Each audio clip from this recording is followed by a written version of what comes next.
Donnie. Yep. Oh, what are you doing? Man, we're out here at the auto fair this year. We're going to walk around and see if we can find some parts for some old vehicles. Look at the sign. That's beautiful, isn't it? America's home for racing, the Charlotte Motor Speedway. Mm-hmm. We live here in Charlotte, and it looks like there's a pretty good crowd. It's the spring auto fair. So we're going to walk around and see what kind of trouble we can get into. I mean, see what kind of fun we can have. How much money we can spend.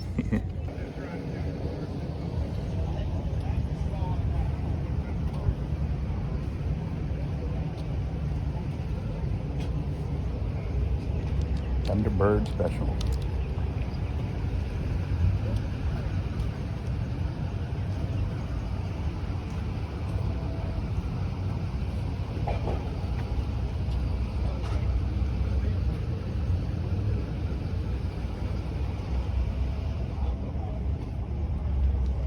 Ronnie, I got the first purchase of the day. What's that?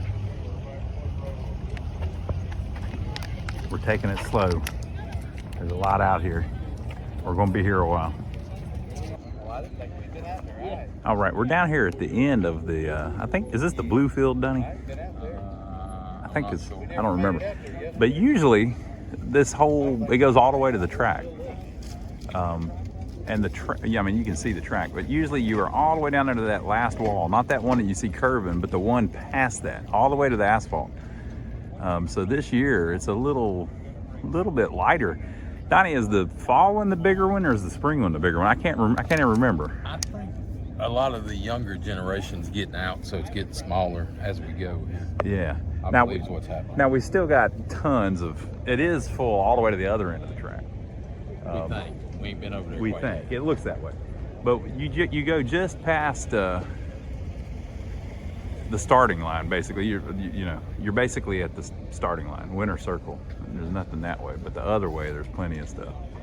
So we'll get out on the track here in a little bit and look at the cars too, and we'll see if it looks like there's less cars than usual or not. And then it's also worth mentioning that there's a parts corral outside too. So there's like a flea market outside and inside. The last time we came down here though, this was full. Well, every time we've come down here, this was full all the way over to the asphalt. So there's hundreds of vendors all missing. the way to the asphalt, and the two corrals outside was full too. Yeah. So there's hundreds of vendors missing just inside. So we'll see. We're going to walk around some more.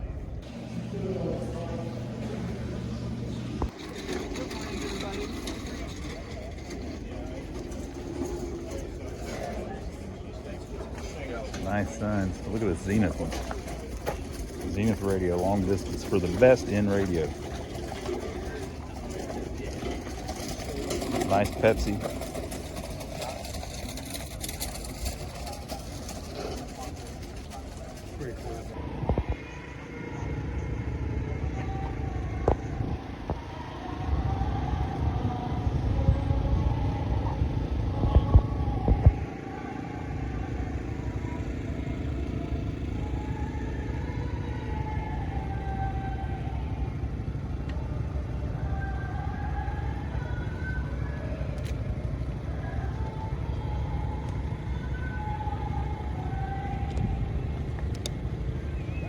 Right on!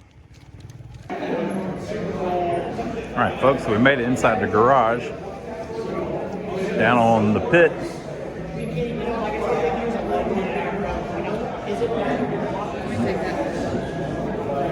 Thank you.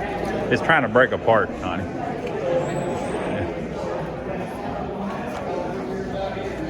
We're looking for jegs in particular. Donnie has a meeting with jegs. He wants to get some parts. I got my trouble.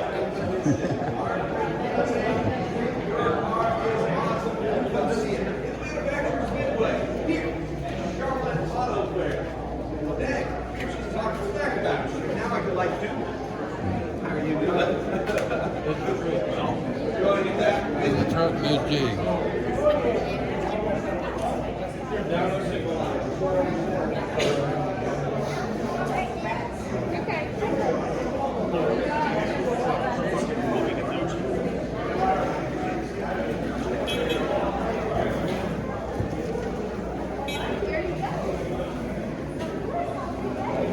I kind of like the, I kind of like that flea market think so. part outside better, but I mean, some stuff you need new. Yeah. They don't know where they told us Jegs was in here. They're right there. Yeah, but they don't have parts. They don't have nothing. They're giving away free hats. That's why they had bags. They got free hats. Yeah. Okay, we're gonna keep looking, folks. Okay. Now I did see some stuff outside. We got to film for the people. All right, so we've made it down here to Pit Row, and a lot of the stuff is like newer than what Donnie and I are interested in. How old are you now, Donnie? 46. 46. So when we were coming up in the 90s, we got our first vehicles. We were buying stuff from the 60s. The 70s was too new for us. That was junk back then. Anything from the 70s was junk in the 90s. And this stuff's all from the 90s and the 2000s. So to us, this is like, I mean, I understand they're very nice cars, and some people are really into these. But to us, these aren't interesting at all. I mean, I can't even tell them apart, really. Like, if you could show me 3 or 4 of them, I have no clue what the difference is. Now, I'm not trying to put them down. I'm just saying I'm from a different era, even though I'm not that old. It's a 400 horsepower car and a 300 horsepower car. Yeah, it's that kind of stuff.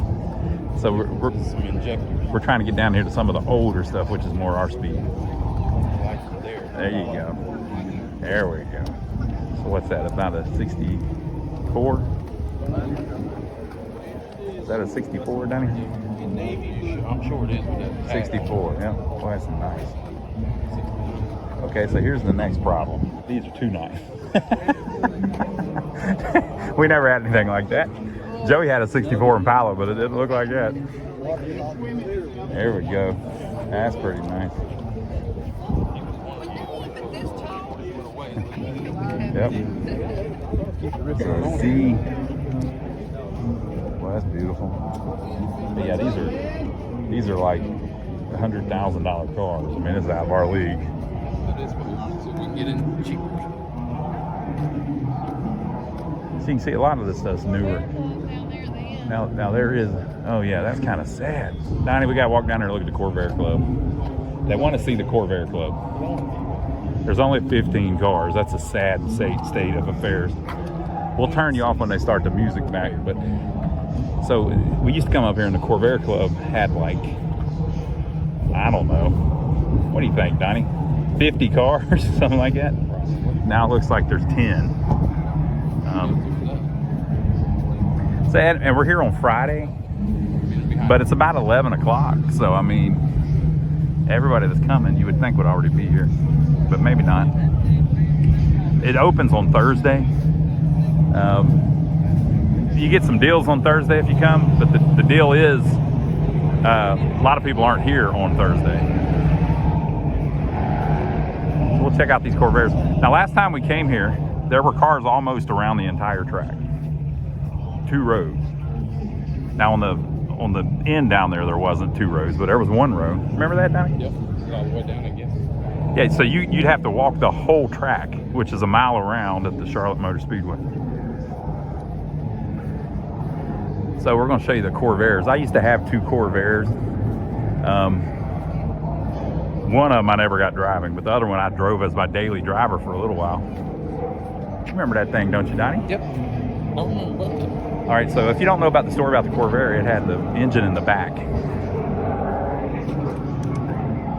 So this is the Corvair truck, and since the engine's in the back, you don't need a drive shaft. So the center of the truck is low, and they call it a ramp side, because there's literally a ramp that folds down on the side.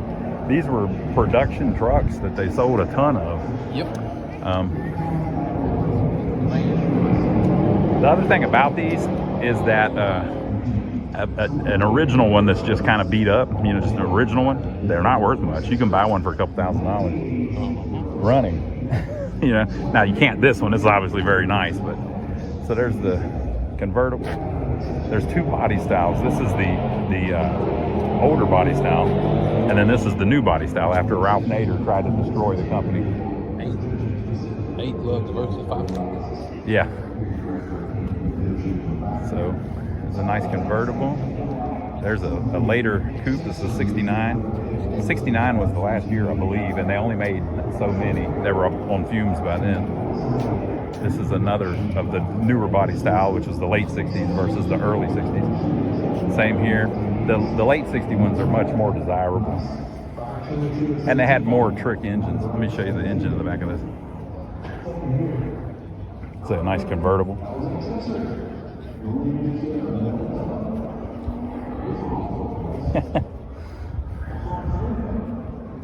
That's something else.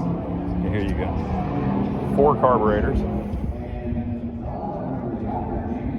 That thing is going to push you down the road. The interiors are very simple, but just beautiful. Very nice. But this is, the later ones were a little more advanced than the early ones. I don't know if they've got an early one here. So,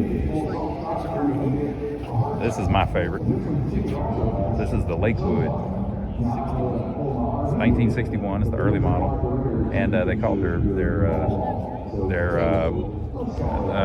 station wagons the Lakewood. And again, the motor's still in the back. So look what they did here. There's vents back here, so you get air down to the engine.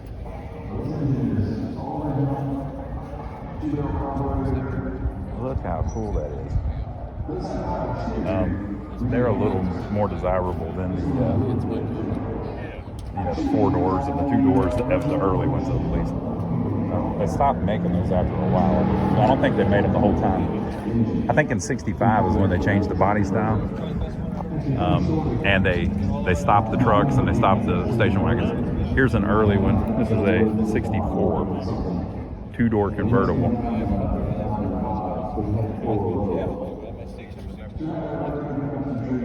It's beautiful.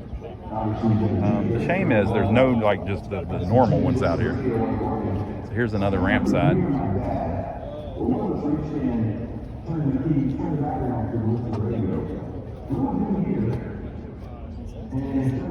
They don't have any normal ones, Donnie. Nope. They're all the high-end ones, the nice ones. Yep.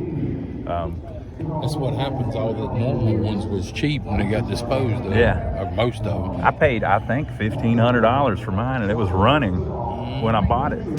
And it was a '64. That was a few years ago, but still. Yeah. And then I bought a '62 convertible, which was a normal one, but it just happened to be a convertible, for $800 or something like that. So, but these later ones were more desirable because they fixed a lot of things. The early ones had like sway bar. They didn't have a sway bar and things like that, but they all had independent suspension, and they were considered unsafe because of Ralph Nader's book, Unsafe at Any Speed. But they did a congressional investigation into that, like a committee looked at it about 1971 because Chevy was kind of pissed that they ruined the car with one book. And they kind of decided that they took like 7 different vehicles from different manufacturers from like 1962 and compared them all. And out of all of those, which were similar size, economy, these small cars, medium-sized cars, the Corvair was actually the safest. So they really got a bad rap.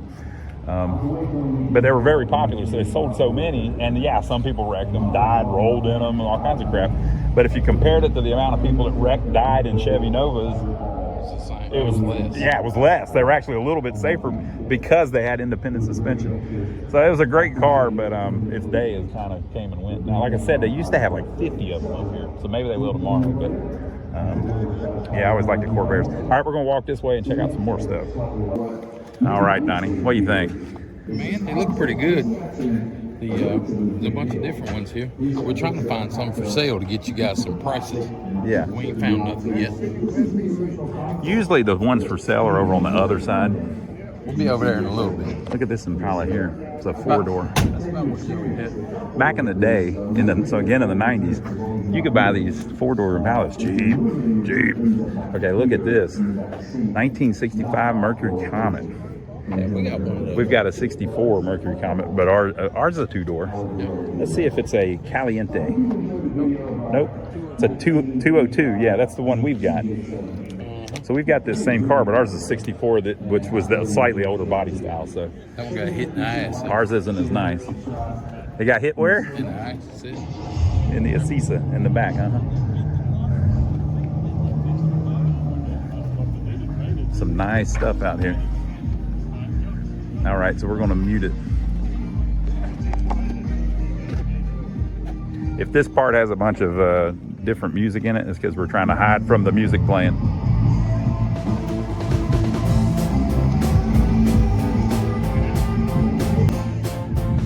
All right, folks, so they're playing really famous music, so we might have to mute all this, but this is the Falcon area. Let me show you this Ranchero down here that's incredible with faux woody sides on it.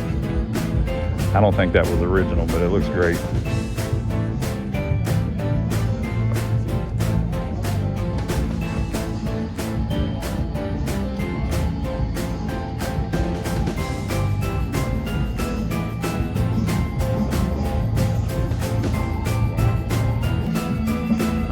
Look at this beauty. I love these Mustangs that have the complementary colors like this. How it's two different browns. It's got I guess that's the pony interior is considered. Look how beautiful this car is. I mean, the color is just excellent. And then we've got this one. How you doing today? Mach 1.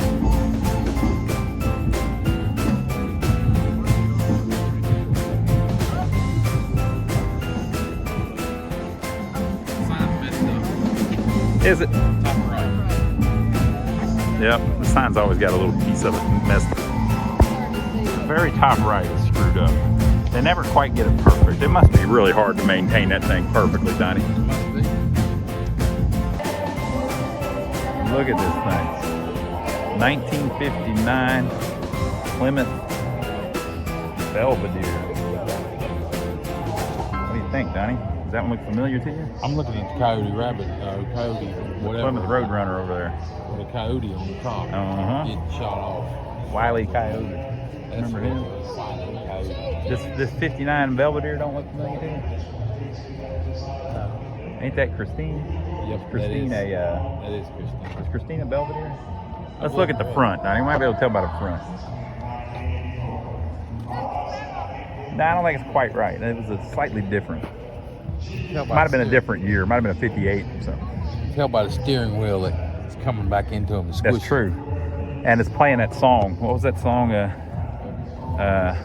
You're mine and we belong together. That looks like the right seat. Beautiful. That's a nice car.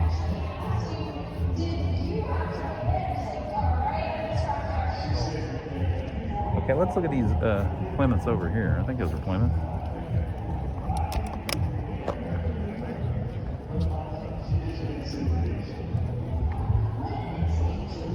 No, it's a Dodge DeSoto.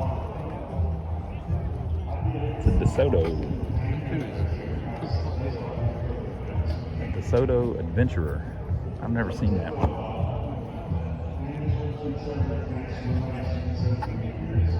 Big old cars.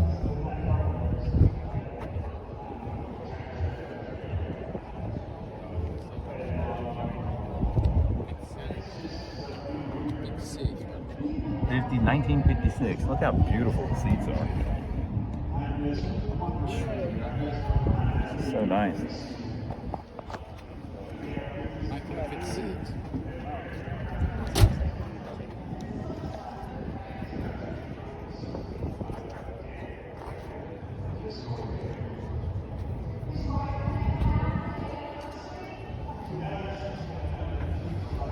I guess it's not a Dodge DeSoto, it's just a DeSoto. That's the manufacturer. The National DeSoto Club. We've got 3 of them here. You know, tell them about crushing cars, Donnie.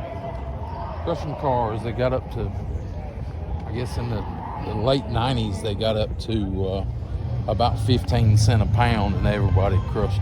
There was even like stuff. There was what was that called? Dollars for cars, or what was that called? Dollar days. Cash for clunkers, or Cash something? for clunkers. There was some kind of government program where you got money to. I don't remember how that went. They paid you like $2,000 for any car that went to the dealership as a trade-in. It's something, and yeah. you could bring them in on a wrecker or whatever. Yeah. And a lot of these old cars, they was getting gone then. In the 90s, we used to go to junkyards and they'd be full of stuff like this. I mean, literally, like even the DeSoto type stuff, you know, 50s stuff. Edsels. You remember that whole field of Edsels? Yeah, it's a whole field of Edsels, you know. And so you could theoretically pull one out that was pretty complete and take it home, rebuild the engine, and get it going. And but they're just not around anymore. They're so heavy that they crushed them to get the money out of the steel. Yep. So we're back to the new beautiful stuff.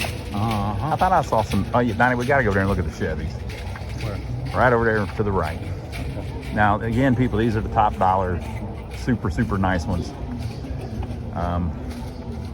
But you know, you come to the auto fair, you got to check out the 57 Chevys. And the stationary. I like the stationary. The Nomads. Is there anything that screams vintage car more than a 57 Chevy? Or a 57 Chevy Nomad? I mean, 57, the sedan or the Nomad. The Nomad, they also made a something else that looked just like the Nomad, but it wasn't a Nomad. It was a Chevrolet, damn, I forgot the name of it now. Anyway, somebody will tell us in the comments. Beautiful Corvette. The Workman, maybe? Something? Here's a Corvair too that's been all tubbed out. They put a 350 or whatever. It's not a 350. What's in it? 355. So here's the story about in 1971, the National Highway Traffic Safety Administration tested first and second generation Corvairs against 4 other small cars and found them to be as safe as or safer than the others. They were issued a 134-page result report.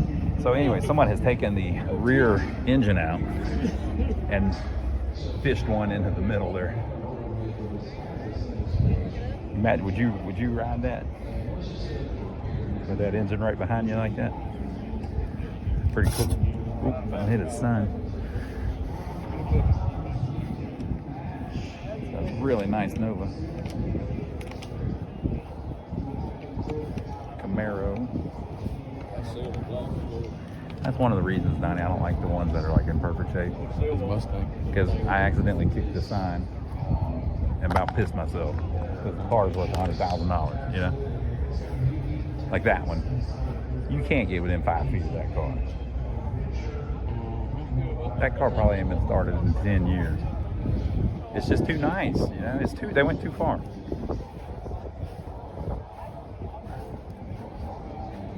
So these are all kind of like here you go, Donnie. That's what you've been looking for. About a 56 maybe. Those are pretty. Okay, let's look at the inside.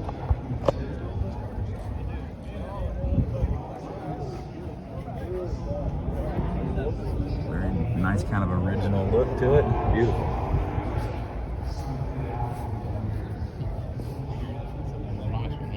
Yep.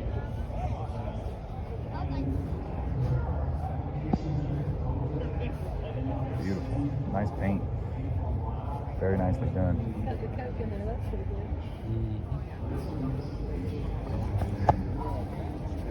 Check out what else we got here.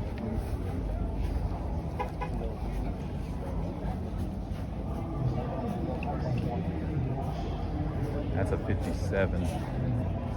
I think that's a 56. 1956. You can kind of tell by the trim. Kind of the only way I can tell apart, at least. So I think if they're straight, it's a 55. If it curves down in the back, it's a 56. If it's got the split, it's a 57. Is this a 55, Donnie? So here's the 57. Probably the most famous vintage American car. Freaking candy apple, beautiful red. Look at the seats in it. Look at that. I don't think those seats are anywhere near original, but they look good.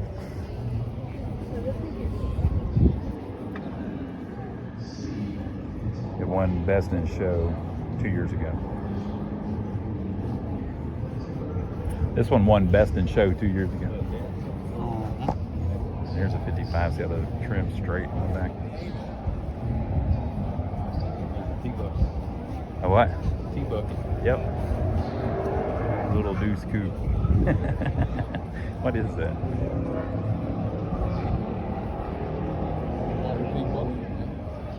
I don't think it's that old, is it? I believe it is. It says Ford right on front.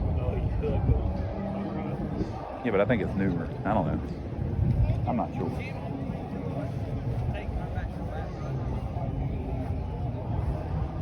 All right, so we're going to head over to the other side of the track where there's some that are individually owned. These are all for a car show that are showing them. On the other side, there's people that just brought one, and so some of those are for sale. So maybe we can get you some prices. All right, folks, here's Winter Circle, actually. It looks a lot bigger on TV, but this is how they do it.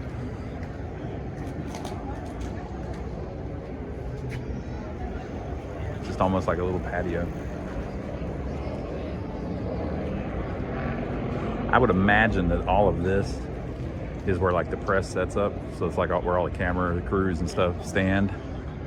And over there, of course, is where the teams stand after they've won. And over here is where Donnie sits while we're filming videos. Who's the winner?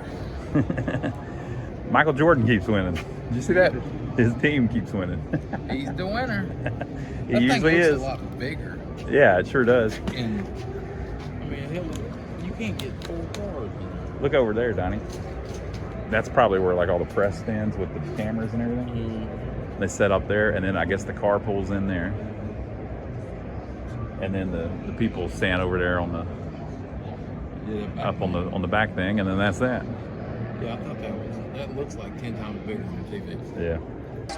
All right, people. We've got some cool rides out here today. There's Kit. There you go, fans. Tune in right now while you're here at Charlotte Motor Speedway. We have found Kit. It's a 83 replica. Okay. And then we've got here To Punish and Enslave Barricade. It's a Transformers. All right. And then we've got the Jeep from Jurassic Park. What do you think about that? Very nice paint job. Okay. And then here's the ones. This is more our speed, Donnie. Look at this.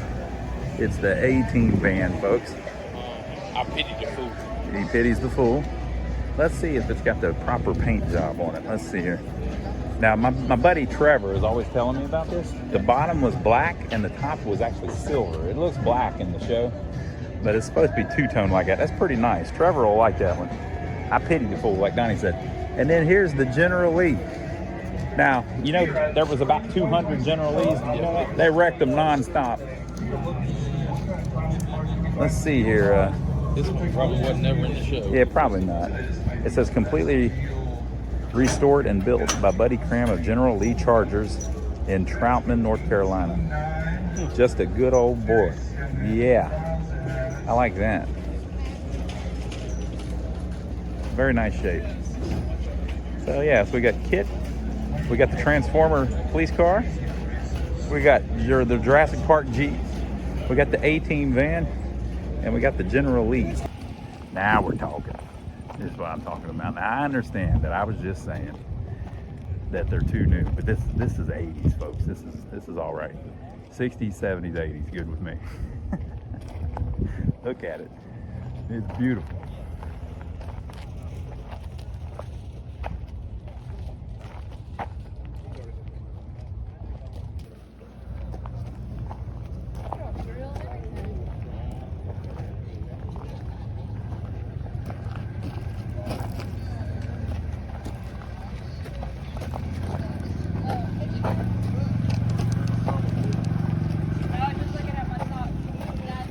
This is considered like the flea market area. These are the more, it's just cheaper to rent a table out here. So you get much better deals, I think.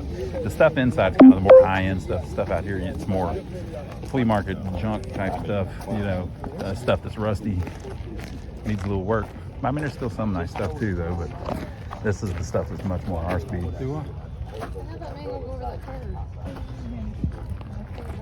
Oh. I would have helped him if I was over there. They rent. What's that, Donnie? They rent scooters. Yeah. So everybody in the scooter ain't handicapped right now. That's a good point. There was a traffic jam and there was scooters. A lot of younger people on them. $20 for a rack. There you go. Oreo cookie rack. This is pretty cool. It's not that hot yet because it's not quite noon. We've already walked over 5 miles, y'all. It was like 7 miles, but I don't know. Got a long way to go, Donnie. 79 MGB. $1,200. It's another Corvair, one of the early ones too.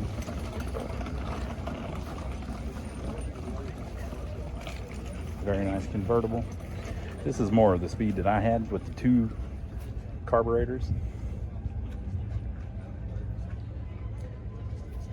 The engines are actually really easy to work on.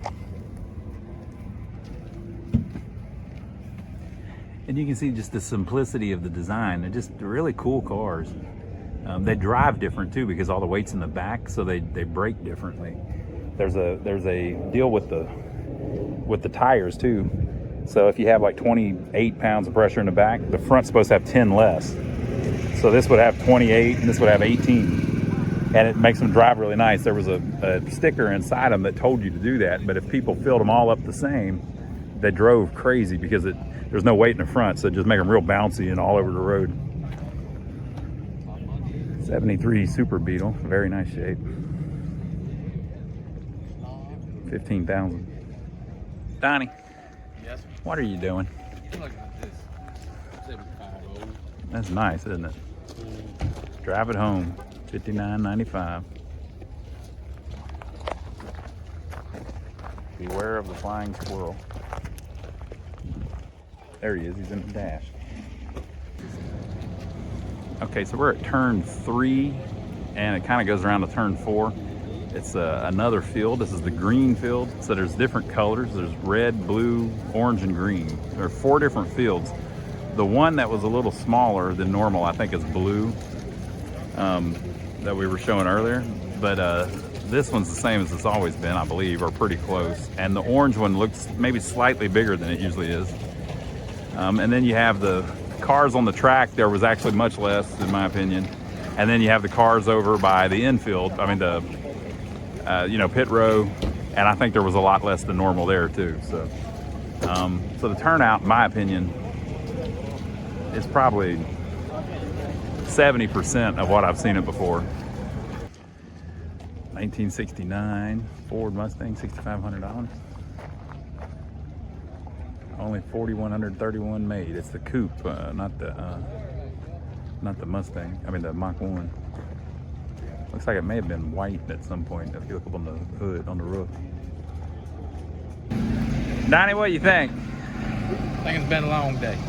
We've walked a little more than 7 miles. We pretty much saw everything. And we got some deals. I got a big, nice old fan. I got some wire. Donnie got some wire that he needs to go and rewire a truck. And there were lots of good parts. Now, an interesting thing we figured out, I'm gonna say this, I think it's true. Now, if y'all get in trouble, We didn't tell you. we didn't tell you this, but it sure seems like if you park outside and pay your $10, you don't need a ticket to go to the flea market part, the outside part.